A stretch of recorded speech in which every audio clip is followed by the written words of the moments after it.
Hello and welcome to Raju Notes channel, your pit stop for weekly current affairs updates. The updates tailor-made for students taking all kinds of competitive exams like UPSC, civils, defense and placement interviews. Please subscribe to the channel and stay updated every Sunday. The last team of National Disaster Response Force (NDRF) has returned to India after completing the rescue operations in earthquake-hit Turkey under Operation Dost.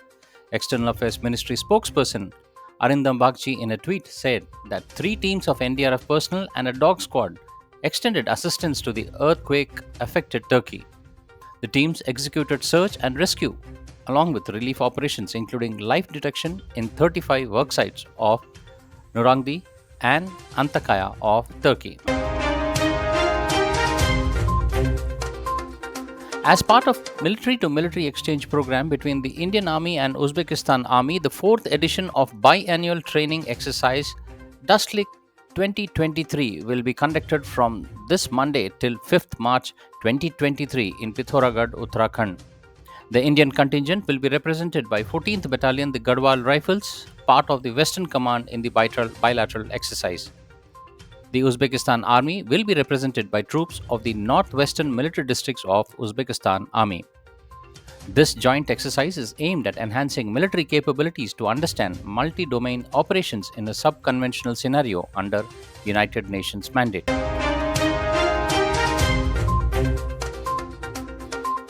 The government of Bangladesh has requested India to supply 100 electric buses for use in Dhaka and Chattogram this year, along with the procurement of 300 electric double-decker AC buses for Bangladesh Road Transport Corporation (BRTC) under the Indian Line of Credit (LOC), said the official press release issued by the Bangladesh. Bangladesh is working to formulate a plan and a policy for registration and movement of electric vehicles in the country with an aim to reduce carbon emissions by 2030. Singapore Airlines SIA and Tata Sons have reportedly started the merger process of the Air India and Vistara. As per the Economic Times, executives from Air India and Vistara, along with consultancy firm Deloitte, have started integration of human resources, while the law firm AZB and Partners is working on the regulatory compliance. The merger is expected to be completed by March 2024.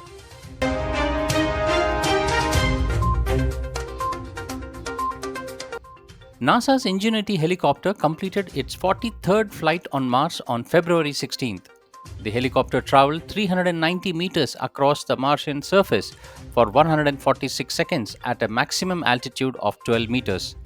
The flight marked Ingenuity's longest flight in the 10 months. This was Ingenuity's 6th flight on the Red Planet this year.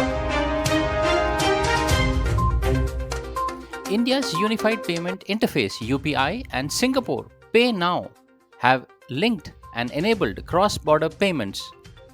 The cross-border payment was launched on February 21st, along with Singapore Prime Minister and Prime Minister Narendra Modi attending the summit virtually. The Prime Minister office said that the UPI PayNow-like link could be a model for cross-border payment between India and Asian nations.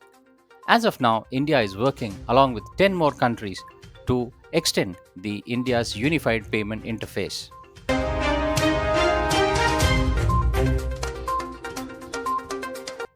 A joint venture of Vedanta and electronics manufacturing from Foxconn has finalized the Dholera Special Investment Region near Ahmedabad for its first manufacturing facility for semiconductors in India.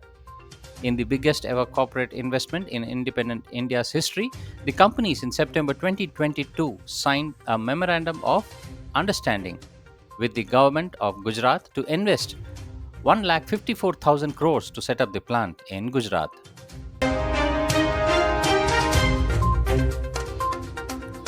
The Supreme Court of India began using artificial intelligence (AI) to transcribe hearings in real time on an experimental basis.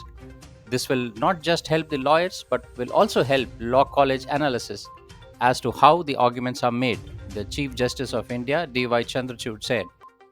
The Constitution Bench will use the technology during the hearing of the cases pertaining to the Maharashtra political crisis.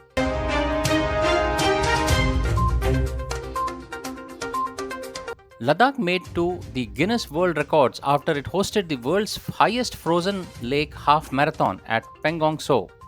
Ladakh Autonomous Hill Development Council Chairman Tashi Galson shared pictures from the marathon saying, "Congratulations, we have made it to the Guinness World Record." The 21-kilometer trial running event was held amid sub-zero temperatures at 13,862 feet on Monday. Russian President Vladimir Putin this week announced that Moscow was suspending its participation in a major arms control agreement with the United States. The New START treaty is the last remaining nuclear arms deal between Moscow and Washington, and it was extended for 5 years in 2021. The New START treaty was signed in Prague in 2010 and came into force the following year. It caps the number of strategic nuclear warheads that the United States and Russia can deploy and limits the use of missiles that can carry an atomic weapon. US President Joe Biden nominated Indian-American Ajay Banga, former MasterCard CEO, to lead the World Bank. This comes after the World Bank's current chief, David Malpass, announced plans to step down early. Ajay Banga, 63-year-old, is an Indian-American who is currently serving as vice chairman at equity firm General Atlantic. He is an alumnus of St. Stephen's College and IIM Ahmedabad. He has more than 30 years of business experience in handling different roles at MasterCard and at the board of American Red Cross, Kraft Foods, and Dow Inc.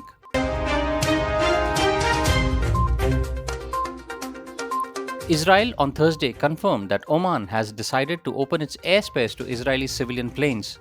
The move, which will enable Israeli planes to use a Saudi-Oman corridor to cut flying time to Asia, comes after Saudi Arabia too opened its airspace to Israeli planes.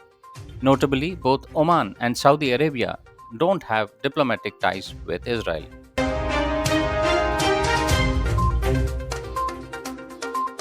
Northwestern University research has developed a first of its kind, a small, flexible, stretchable bandage that can accelerate healing by delivering electrotherapy directly to the wound site. It healed diabetic ulcers 30% faster in mice than when they were without it. The bandage monitors the healing process and then harmlessly dissolves it into the body after it is no longer needed. The Financial Action Task Force (FATF) has added South Africa and Nigeria to its grey list. The countries on this list are placed under special scrutiny to implement standards to prevent money laundering and terrorism financing. South Africa and Nigeria were added to this list following a review, the Paris-based global financial crime watchdog said.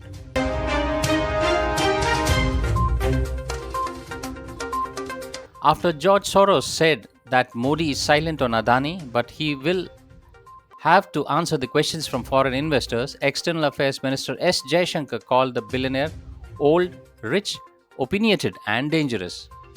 Mr. Soros is a person sitting in New York who still thinks that his view should determine how the entire world works, Dr. Jaishankar added. This shows the stand of India in the modern world.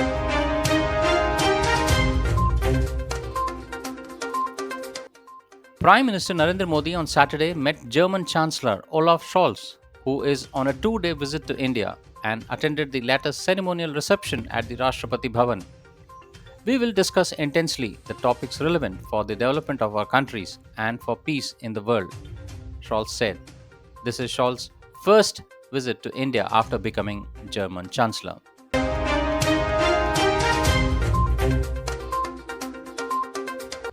Well, that's all friends for this week's updates. See you soon next Sunday on the same channel. Till then, take care. Bye bye.